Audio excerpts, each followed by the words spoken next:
releasing Nnamdi Kanu. If all of them are saying, if you don't, it's because of Nnamdi Kanu we are doing this, why can't we give them benefit of doubt? How it started. It is a very good idea that somebody has initiated. But let that be peace. Let's talk about peace. But before you talk about peace, first of all, you know that's a condition. You understand that there is no peace. If there is peace, you can't talk about putting peace on top of peace. So there is already a given that there is no peace. Now, before you talk of it, you know, when you say there is no peace, there is reason for the absence of peace. You start from the causes of the insecurity. Otherwise, you will miss it all. It's just like somebody who is sick. You know, if you don't start by analyzing, by getting a lab test to know what you are suffering from, you could be suffering from a stomach disease and end up taking medication for headache. They are two different things. They don't work. They cannot. And you cannot get healed. Secondly, it is he who wears the shoe that knows where it pinches. We talked about ending at the top. Where is that insecurity? Where is that absence of peace? Is it at the top? Is it not the grassroots? What is the involvement of the people who are wearing that shoes and their leadership in providing solutions for bringing peace? To avoid somebody who is hungry, and you went and bought shoes for him. You understand? Somebody is hungry, you say, you want to please him. You went and bought shoes and clothes for him. Yes, the items you bought are valuable. They are of immense value. But does it solve his need, that what he's suffering from, which is that headache, which is that hunger?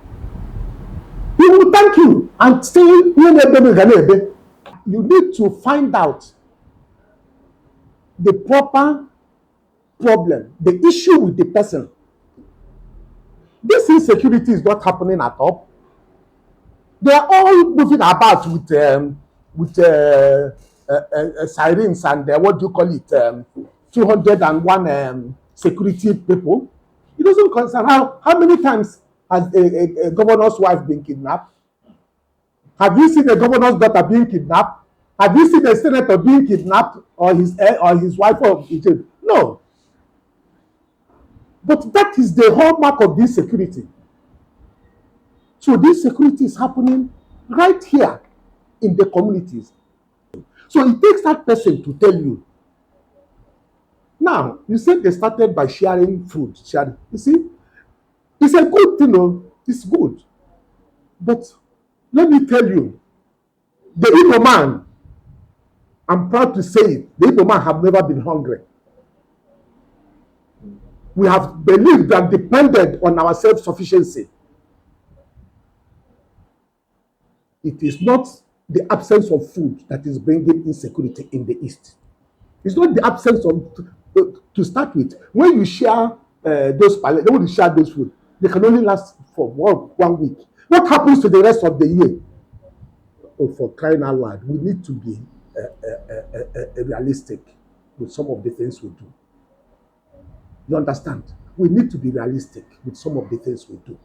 First of all, identify what is the cause of this security. And if you ask me, there are three major issues causing insecurity in the Southeast. Number one, whether you like to know it or not, whether you like, some people may not like to hear it because I have said this thing in so many fora, in so many publications.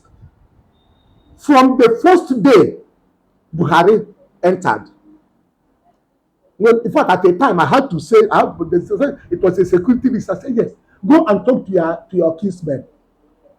Go and talk to the Fulani. Go and talk to. I told you, go and talk. It was in the Vanguard newspaper. I said, go and talk to your herdsmen. If talk to them in the language they will understand, and when they say yes, their yes is yes. That is one arm of insecurity in the southeast. The number one is, I'm talking of the contemporary issues we are facing. There's this issue of Nnamdi Kanu, rightly or wrongly.